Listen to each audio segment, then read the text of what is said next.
One of the real advantages of electric cooperatives membership is having a voice in our state's energy future. Not a week goes by without important energy issues making headlines. These are issues that need to be discussed. And you should know that as policies are being developed, the cooperatives are looking out for our members, advocating what's best for you. We are your friends and neighbors. We are your local electric company. The electric cooperatives. We are Arkansas. You're watching Capitol View, Sunday morning talk focused on the political scene in Arkansas.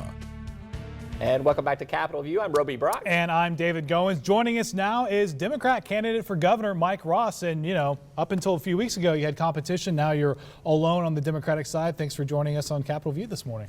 Thanks, David, Roby. It's good to be with y'all.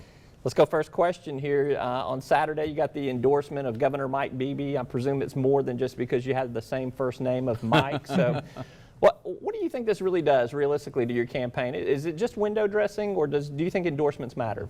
I think this endorsement matters, and I think it matters a lot. Governor Beebe and I spent 10 years together working side by side in the Arkansas State Senate. We know each other very well, and you know, it's not just another governor endorsing his party's candidate for governor. We have a very special relationship. We've known each other for a long time, and this is the governor with the highest approval rating of any governor in America, and one of just 4 governors that kept Arkansas operating in the black during the height of the economic recession. So, well, what's he going to do? Is he going to help you raise money? Is he going to go out and campaign for you on the trail? I think it just helps with momentum. You know, it's been an unbelievable 4 months for us.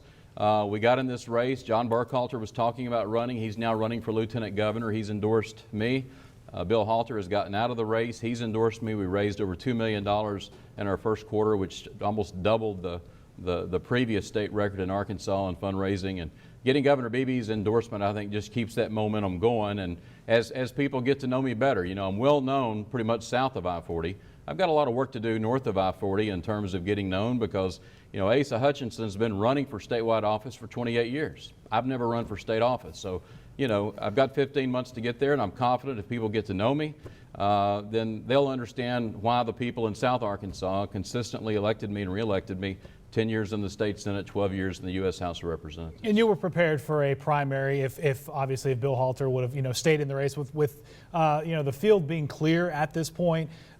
Is there a sense of, I mean, can you be comfortable at all for at least a little while before this, you know, general election really heats up next year?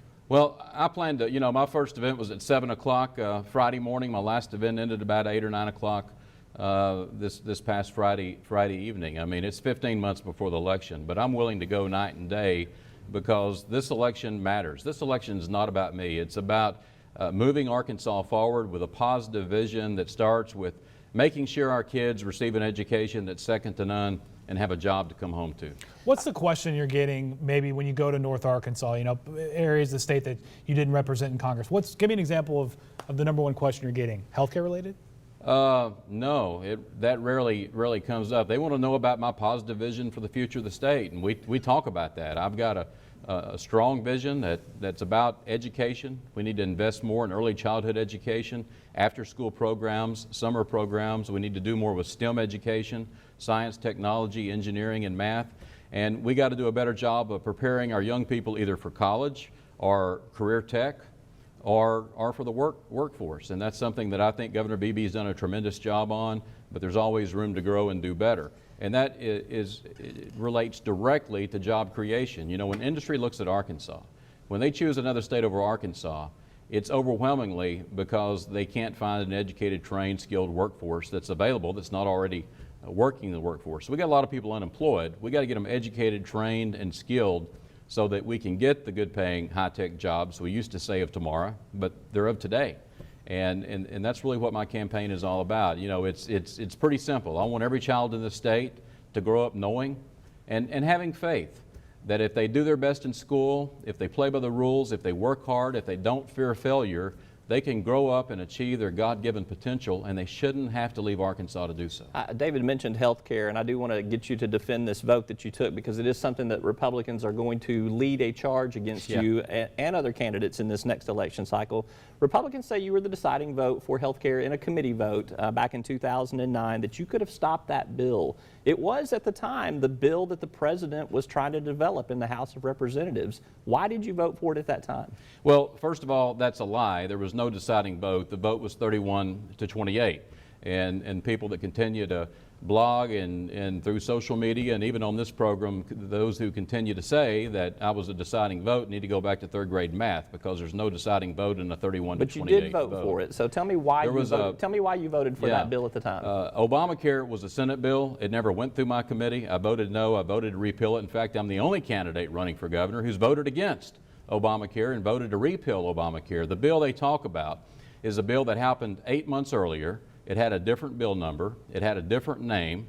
And one of the things that I got done is I made it better for small businesses. I think at the time, if you back up 8 months before Obamacare became law, everybody knew we needed health care reform. I mean, if we do nothing, no one's going to be able to afford insurance in another 10 years. And we got some concessions made on that particular bill, including getting a vote delayed until after the August break. You remember when they were trying in 09, trying to cram it down everybody's throat before the August break? And I led the effort to put the brakes on it to say, whoa, wait a minute. We need time. Every member of Congress needs to go home and listen to their constituents, face their constituents before casting a vote this important. And that's what I did. I came home. I did 80-something town hall meetings. And I learned that basically everybody, their brother and their mama, was against Obamacare. And I went back, and in September of 09, I voted that I announced in September of 09 that I'd be voting no on Obamacare. The vote didn't occur until the next March, 6 months later, and I voted no, and I voted to repeal it. They keep referencing a bill that was in my committee 8 months before Obamacare that had a different bill number, a different bill name, and died. Obamacare was a Senate bill. Was it substantively the same? I mean, well, there were like 5 bills on health care reform floating around at the time. And again, I thought we needed health care reform, and I did my best to try and give the people in this country a bill that they could accept. And at the end of the day, they didn't want any part of it. I did my job as a representative. I listened to the people, and I voted no, and I voted to repeal. Look, this is the same untruthful attack they leveled against me in the 2010 election. I was running for re-election in a district that Charlie Cook says is as Republican as Michelle Bachmann's. I had not one but 2 opponents.